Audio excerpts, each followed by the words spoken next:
Waalaikumsalam, berjumpa kembali bersama saya Sandro Jabrik Wong ganteng sak donya. Mohon untuk tidak menyebutkan nama dan identitas dalam percakapan ini karena percakapan ini saya nekan dalam konten YouTube. Gimana Mbak ya? Oke, terima kasih banyak Mas Sandro. Gimana kabarnya? Baik, sehat selalu. Kalau saya nggak sehat apa ya Banyak. bisa nomor HP-nya sampean, teleponnya sampean piye? Betul sekali. Sehat selalu, banyak rezeki, biar jangan kedinginan. Amin. Amin. Iya Mas Sandro, aduh, ya gimana ya? Boleh curhat gak Mas? Sedikit aja. Cerita aja, kameraku udah ready, silahkan mau bercerita apa aja Oke, silahkan. Kameranya terima sudah kasih on. banyak. Oke. Oke, terima kasih banyak Mas Sandro. Pengen curhat sedikit ya. Sebelumnya terima kasih banyak, selamat malam buat Mas Sandro, buat penggemarnya Mas Sandro juga. Pengen curhatnya tuh tentang diri saya, Mas Sandro. Kalau boleh tanya, kalau curhat itu dalam hati apa dalam pikiran ya Mas Sandro? Maksudnya gimana ini? Curhat dalam hati apa dalam pikiran? Nek sampean curhate karo Gusti Allah yo, nggak usah ngomong Mbak, dibuat berdoa. Nek curhati sama saya ya ngomong lah. Gimana sih? Iya. Iya, ya pengen ketawa dikit dulu sama Mas Sandro. Iya Mas Sandro, kan saya kan ceritanya kerja di sini ke Hong Kong, masih baru. Cuma kan kenapa ya ada aja cobaan tuh dari keluarga saya sendiri, ya kan? Belum apa-apa udah ribut minta kiriman. Sayanya tuh ya harus gimana ya Mas Sandro? Kerja di sini udah semangat berbunga-bunga, ya kan? Jangan sampai keluarga tuh nelpon saya nggak diangkat, ya gimana kalau diangkat ya gimana ya, pikiran terus malah setiap malam saya udah curhat sama Allah, sudah minta kesabaran, kekuatan, gimana kekuatan dari Allah tuh biar saya tuh sabar terus ya, ngadepin keluarga gitu kan. Lalu minta kiriman, saya selalu tertekan. Kadang saya sering curhat sama Allah, sedih, aku semangat gitu Mas. Kadang tahu sendiri kan Mas Sandro, saya kalau udah kepikiran gimana gitu ya, habis gimana ya Mas, saya kerja baru ya kan, nggak diangkat, keluarga telepon, sedih. Terus saya di sini ya kan, kalau nggak gimana selalu bengong ya kan, saya kerjaan apa, saya nggak ada kerjaan saya kerjain gitu kan. Saya selalu siang malam sedih terus Mas, pikirnya kayak gitu Mas. Ya cuma sedikit aja Mas curhatnya, biar hati saya legowo Mas Sandro. Itu aja Mas. Udah nantinya nangis lagi. Apa solusinya Mas ya? Doanya biar kuat gimana ya Mas? Wah, saya ini ustadz aja. Ngaji Iya, aja ya, nggak Mas pinter-pinter Sandro. amat saya. Iya Mas Sandro, biar hati saya tuh kuat gitu. Oke. Biar pikiran saya kuat. Oke Mas Sandro, udah. Udah, saya ngomong ganti. Boleh, siap. Diblok aja semua. Udah, udah rada sedikit Mas. Ya, nomornya diblokin aja semua. Diblokin ya? Iya, blokir aja semua. Siap Mas Sandro. Karena gini ya Mbak, saya kasih tahu ya. Mengganggu. Enggak. Siap. Sampean gantian diem, saya yang ngomong. Kan gantian ngomong. Siap. Nah, saya cuman gambarin kenapa diblokir. Diblokir itu kan bukan berarti kita nggak suka sama mereka. Betul. Nah, diblokir itu kan kita mau konsentrasi dulu. Ini majikan baru. Kita mau adaptasi dan semuanya. Dan mereka itu tidak mengerti. Mereka itu adalah orang-orang yang memang hidupnya hanya penuh dengan ketergantungan. Di Indonesia itu memang mengharapkan yang di sini itu diperes kalau bisa. Dan ini saya nggak ngerti ya ceritanya. Sekali lagi ceritanya sampean itu saya tidak memahami. Tetapi yang hanya saya pahami adalah sampean nggak mau diganggu di saat sampean mau konsentrasi untuk mencari uang. Betul Mas. Mencari uang itu kan 1 bulan 1 kali gajiannya. Harusnya mereka harusnya siapapun ya yang keluarga di Indonesia itu memahami bahwa gajiannya 1 bulan 1 kali. Kalau memang belum dan apalagi ada potongan dan semuanya, ini kan ya wajib mereka mengetahui dan memahami dan nggak boleh nggak mau tahu. Kalau dia sudah mulai merasa nggak mau tahu dan sampean terus ditanyain kapan transfer, masalahnya ini, masalahnya itu, begini dan begitu dan ABCD, ibaratnya kayak gitu terus ya, nggak ada solusi ya. Solusinya ya satu, blokir. Karena dengan diblokir itu maka sampean mungkin jauh bisa lebih tenang, tidak ada gangguan, ya kan. Nah tapi dengerin dulu, tapi bisa jadi diblokir itu akhirnya mereka malah tambah ribut, nyari-nyari kesalahannya sampean, nyari-nyari orang terdekatnya sampean yang mungkin masih ada nomornya bisa dihubungi, nanya-nanyain sampean. Bahkan ada orang yang sudah diblokir itu malah nyari YouTuber. Jadi nyari YouTuber malah cerita sama yang di YouTuber. Nah, sama YouTubernya malah dipermalukan. Ada juga yang seperti itu gitu. Nah, makanya sekali lagi kita memang harus kembali lagi bahwa kita harus berhati-hati dan benar-benar mengurangi sosial media.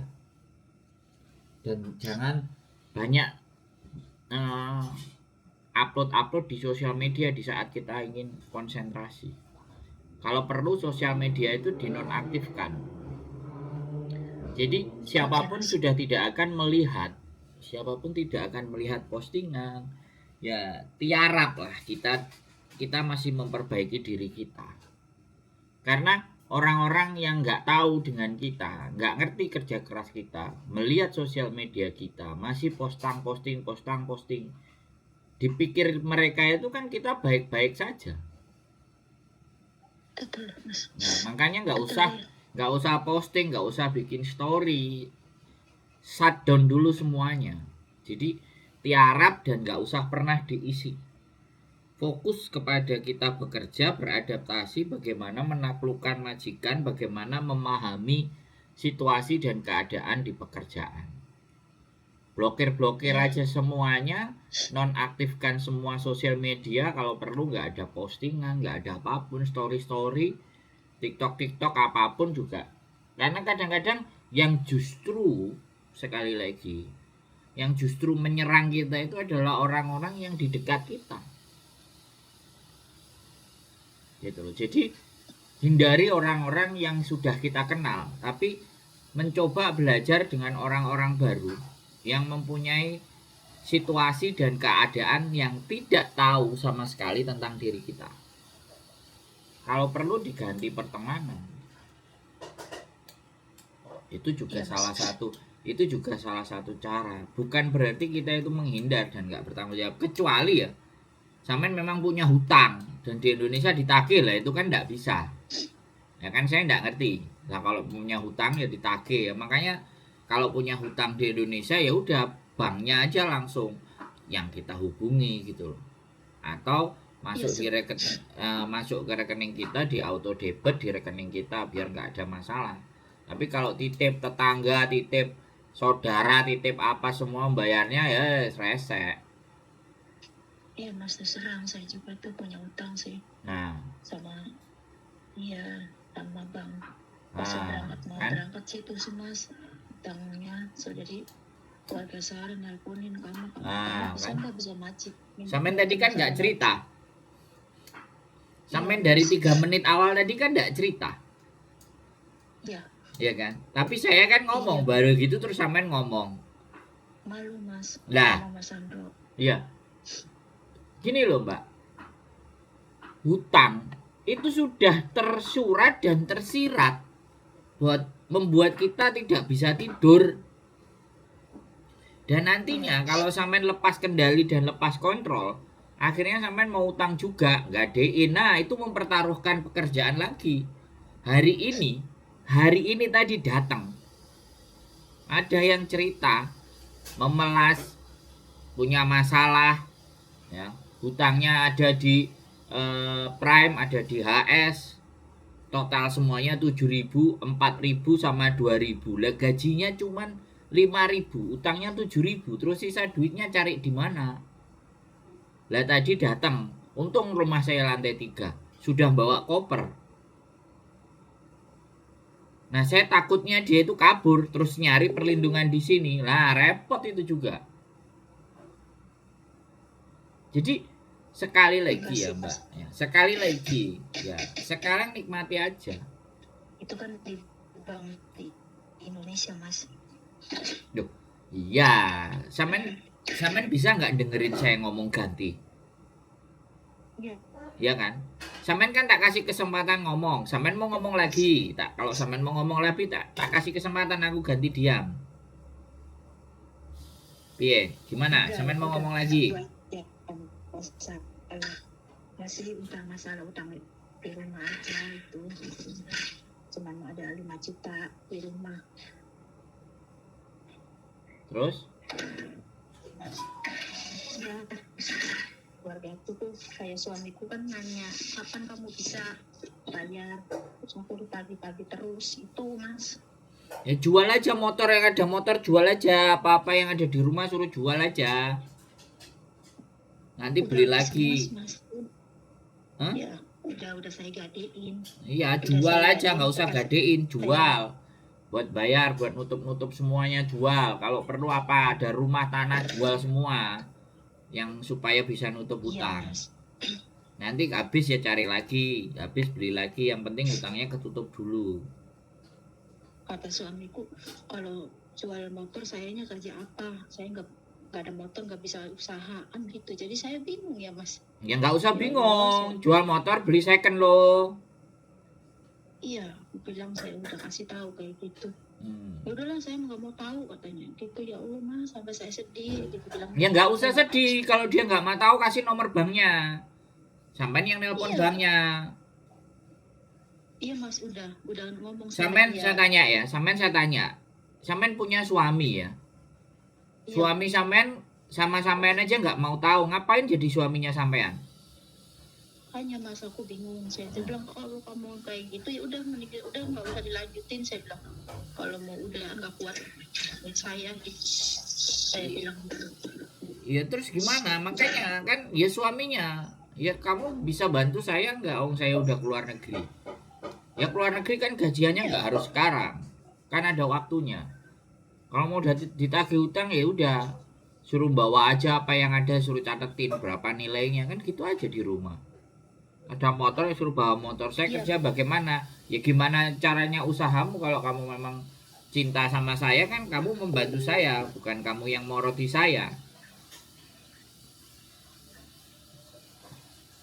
Gitu loh, Mbak.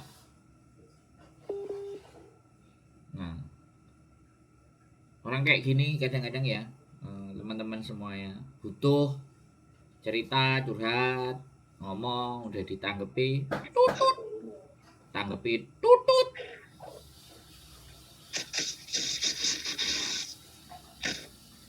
Nah, sinyal sampean itu cari yang enak, Mbak. Orang udah ngomong ya kan. Terus pokoknya kalau semuanya masalah utang, pasti ya. Malah tambah kresek sampean ini sebenarnya mau kerja aja lah, Mbak. Udah selesai, Mas. Ya udah selesai, suaranya bersek-bersek. Saya itu kalau yang dengerin bersek-bersek dia marah, nanti dia komen, "Wah, itu telepon berisik sekali." Orang itu mau dengerin, Mbak. Sorry ya sekali lagi. Saya kalau udah ceritanya itu tentang hutang, ya, saya nggak akan bicaranya pelan-pelan. Saya bicaranya justru jauh lebih keras. Iya, Mas. Karena hutang itu kan sesuatu yang kita sengaja. Iya, Mas. Dan hutang itu kuncinya ya cuma satu, dibayar, nggak ada lain. Iya, Mas. Udah selesai, motornya udah dibawa sama tukang bank. Udah sana bawa, nggak apa-apa, saya bilang. Kalau suamiku marah, udah nggak usah diladenin, aku bilang gitu, Mas. Udah, Semuanya yang mau disita Iya, sita lah, mau ambil ambil aja semua, udah beres. udah Mas. Iya udah. Saya udah ngomong sama dia itu kayak gitu. Ya, semua udah diblokirin aja semua, sudah beres. Iya Mas. Dan Saya fokus udah itu kerja, saya udah. fokus nabung, fokus kumpulin duit. Nggak usah aneh-aneh, nggak usah macem-macem. Iya Mas, makanya terus kayak itu sampai sedih Mas, sampai nangis dari kemarin. Ngapain? Nggak usah ada yang nangis. Kena mau nelpon saya, mau nangis-nangis, emang saya tukang meredam tangisan? Oh tidak. Ya sekali lagi Enggak, saya ngomong. sekarang udah curhat sama Mas Sandro udah lega Mas. Sampean juga itu kalau ngomong sekali lagi juga, kalau ngomong itu semakin hari harus semakin bijak, semakin ditata, semakin dipikir. Ya, Iya Mas. jangan Iya. orang-orang yang justru membantu sampean malah sampean bilang yang nggak beres, yang gini, yang gitu. Nah, semakin hari Iya Mas. makanya kita ngelihat diri kita, hidup kita ada yang salah nggak, dari kata-kata Iya kita Mas. ada yang menyakiti orang nggak, sehingga Iya kita Mas. harus menderita yang kayak gini, kita harus mengalami hal-hal yang semacam ini. Orang semuanya Iya itu Mas. nggak pernah, nggak banyak orang yang bisa menyadari bahwa hidup saya di masa lalu itu banyak masalah, banyak membuat orang lain jadi menderita. Nah sekarang ya kita harus bayar.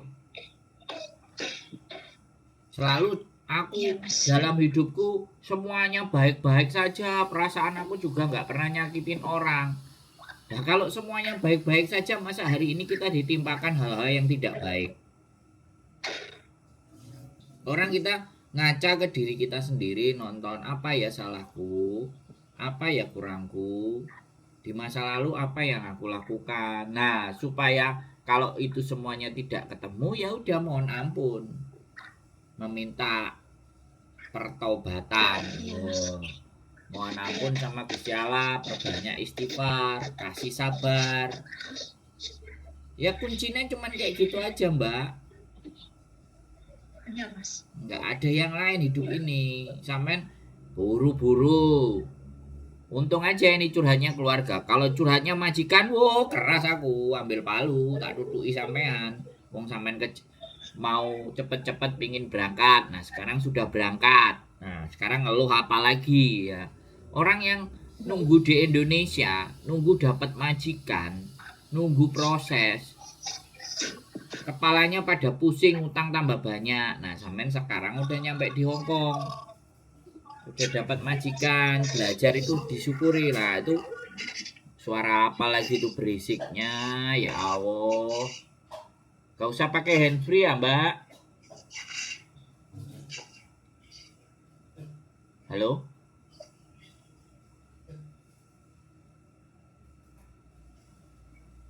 Kalau suaranya berisik itu di mute, jadi biar sampean denger Iya. saya Iya Mas. ngomong, nggak suara di situ masuk ke sini juga. Ada Iya gambarnya Mas. mic itu sampean teken, sampean dengerin saya aja. Bisa nggak? Iya Mas. Iya Mas. Mas, bentar dulu ya Mas. Majikan saya manggil Mas. Makasih ya Mas. Oke, udah Iya, matiin iya. yo, bye-bye. Assalamualaikum. Iya, bye-bye. Waalaikumsalam Mas. Oke, saya kasih tahu sama teman-teman ya. Umurnya berapa Fuyan ini? Tua? Nah, umurnya 42. 6 tahun finish kontrak, pulang 1 tahun. Pulang 1 bulan pingin balik. Nah, sekarang sudah bisa balik. Jik sambat. Usianya 42. Ya, teman-teman semuanya. Saya tidak ingin ya mengjudgment ya mbaknya ini. Ya. 1 bulan, tapi saya cuman butuh doanya dari teman-teman. Siapapun yang curhat kesedihan hidupnya, mari kita doakan agar mereka kuat. Nah, tak disclaimer dulu ya teman. Jangan ketika saya teriak-teriak terus kalian juga ikut maki-maki, please ya. Saya terima kasih sama subscriber saya yang orang-orang terbaik yang tidak suka memaki-maki orang yang lagi bercerita tentang kesusahan. Nah, jadi sekali lagi saya cuman ingin menyampaikan, ya kan, ingin menunjukkan kepada teman-teman semuanya, ya, di dalam hidup ini tidak ada yang tidak kena masalah. Tapi bagaimana menyikapi masalah? Kalau memang bikin ruwet ya udah blokir, udah fokus dengan majikan. Ini baru berapa hari, 3 minggu paling. Saya kemarin jemput dia di bandara, ya kan. Sekali lagi, dan bukan berarti ketika saya perhatian terus jadi ngalem, tak gas sama aku. Ya, saya ngasih perhatian itu bukan berarti sekali lagi, ya kan. Terus apa-apa ditanggepi, apa-apa ngalem, tak gas sama aku, sorry to say, ya kan. Saya itu kadang ada yang kita udah berusaha membantu, terus habis itu kok saya dilempar ke orang lain, nggak dikasih agentnya. Nah kan, kadang ada yang seperti itu gitu. Ya memang sebenarnya saya cuma pingin ngomong sama teman-teman, menjadi orang baik itu jauh lebih berat daripada menjadi orang yang jelek. Mending jelek wis gak duwe pikiran, wis sak karepmu bah kowe apa. Nah, orang berempati, ibaratnya ikut merasakan, ya kan, sama orang yang don't care itu lebih enak don't care. Tapi sekali lagi saya belajar jadi manusia yang tidak don't care. Makanya saya buka channel, ya kan. Nah terus buka channel pun ada orang yang juga berpikir. Tapi sekali lagi ya nggak ada masalah. Namanya mencaci memaki, gak suka itu selalu ada di dunia ini. Saya tetap fokus kepada teman-teman yang mau memperhatikan, teman-teman yang mau saling mendukung, teman-teman yang memang punya rasa empati kepada teman-temannya. Ya, sekali lagi teman-teman semuanya, saya coba ingin sampaikan bahwa kalau memang kita dirundung banyak masalah, satu hal, kembalilah dari mana kita hidup dan siapa yang menciptakan kita. Kembalilah ke sana ya, belajar digelar sajadahnya ya. Kalau masih belum puas sajadahnya digelar, telepon wong ganteng sak donya. Oke, tetap semangat, keep stay tune my YouTube channel and see next video. Bye bye.